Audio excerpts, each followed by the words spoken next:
لقد خلقنا الانسان فی کبد، اس کو ہم نے مشقتوں میں رہتا زندگی بسر کرنے کے لیے پیدا کیا ہے۔ ساری زندگی اسی طرح گزرتی، تمام عمر طوفان سے کھیلتے گزری، تمام عمر طوفان سے کھیلتے گزری، نیا کے ڈوبنے کا ڈر بھی رہا، ساری زندگی اس کشمکش میں گزرتی ہے۔ یہ حقیقت انسان اگر قرآن کی اس فکر کے مطابق جو بتایا ہے سمجھ لے تو وہ حالات کی سختیوں کا مقابلہ کرنے کے لیے تیار ہوگا، گھبرا کر کے بیٹھ نہیں جائے گا۔ جن علاقوں میں روزانہ کی بنیاد پہ یا موسم اس طرح کا ہے کہ کسی وقت بھی بارش شروع ہو جاتی ہے، تو ہم دیکھتے ہیں لوگ گھروں سے نکلتے ہیں، مطلع ابر آلود بھی نہیں ہوتا، لیکن وہ ہاتھوں کے اندر چھتریاں پکڑ کے جا رہے ہوتے ہیں کہ موسم کسی وقت بھی تیور بدل سکتا ہے، تو ہمارے پاس چھتری موجود ہونی چاہیے۔ دیہاتوں کے اندر جنگلوں میں رہنے والے لوگ جب گھر سے باہر نکلتے ہیں، ڈیرے کو جاتے ہیں، تو ایک عصا ساتھ رکھتے ہیں کہ کوئی موذی جانور آ سکتا ہے، کوئی سانپ نکل سکتا ہے، تو ہم اس کے لیے ذہنی طور پہ تیار ہوں۔ اور اگر یہ ذہنی طور پہ تیار نہ ہو تو سانپ کو دیکھ کے گھبرا جائے گا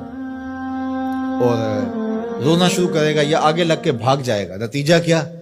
کہ اذیت میں مبتلا۔ لیکن اگر اس کو پتہ ہے کہ یہ کھیت ہے، یہ جنگل ہے، یہاں یہ ہوتا رہے گا، تو جب بھی سانپ کوئی موذی جانور آئے گا یا اسے مار ڈالے گا یا اسے بھگا دے گا اور پھر اپنے کام پہ چلا جائے گا۔ اس کے ذہن میں بھی نہیں ہوگا کہ راستے میں مجھے آج یہ مصیبت آئی۔ اسی طرح جس نے ہاتھ میں چھتری پکڑی ہے اور راستے کے اندر تھوڑا سا موسم کا تیور بدلا، چھتری کھولی، سر پہ لے لی، 2-4 قطرے برسے تو موسم پھر صاف ہو گیا، پھر اس کو سمیٹا اور ساتھ لے لیا، بات ختم۔ اس کو یاد بھی نہیں ہوگا کہ بارش ہوئی تھی یا نہیں ہوئی تھی،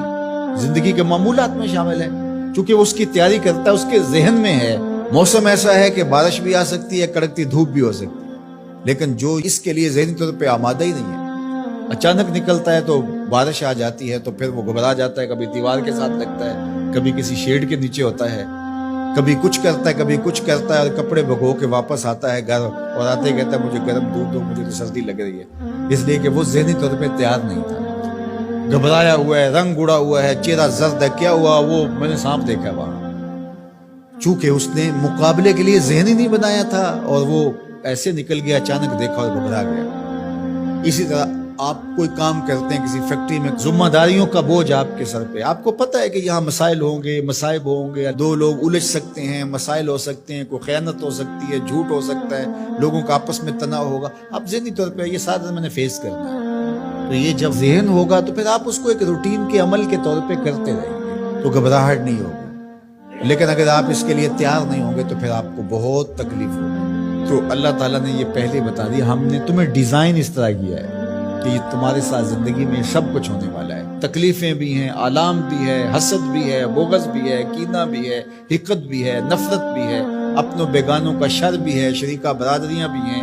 دشمنیاں بھی ہیں، حالات کی ٹھوکریں بھی ہیں، غربت بھی ہے، امارت بھی ہے،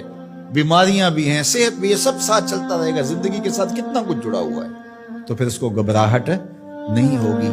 تو یہ زندگی کے ساتھ جڑی ہوئی چیزیں ہیں۔ لقد خلقنا الانسان فی کبد، تمہیں پیدا ہی کیا گیا ہے مشقتوں میں رہتا ہوا، اذیتوں سے تمہیں گزرنا ہی پڑے گا، کشاکش حیات کا مقابلہ کرنا ہی پڑے گا، دکھوں سے پالا پڑے گا تمہارا، ان دردوں سے بھی گزرنا پڑے گا، بلکہ ان آبلوں سے جی گھبرا گیا تھا، ان آبلوں سے جی گھبرا گیا تھا، دل خوش ہوا راستہ پرخار دیکھ کے۔ تو وہ تو پھر خوش ہوتا ہے بندہ مشکلوں کے اندر بھی، بندہ مومن کو تکلیفوں پر جو اجر دیا جاتا ہے، اگر اسے پتہ چل جائے تو وہ آرزو کرے کہ تکلیفوں میں ہی رہو۔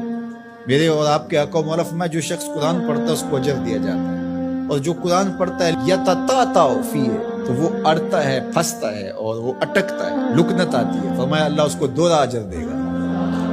ایک تو اجر اس کو ملا جو قاریوں کی طرح فرفر پڑھتا جا رہا ہے، اور جو پڑھنا چاہتا ہے لیکن زبان اجمی ہونے کی وجہ سے لکنت پیدا ہوتی ہے تو اڑ اڑ کے پڑھتا ہے، تو اللہ ثواب بھی 2 عطا کرے گا۔ اللہ اکبر۔ تو یہ اللہ کا نظام ہے، تو وہ محروم نہیں رکھے گا۔ تو جو تکلیفیں پہنچتی ہیں، جو آلام آتے ہیں، جو اذیتیں آتی ہیں، اس کا میرے اللہ نے صلہ رکھا ہے۔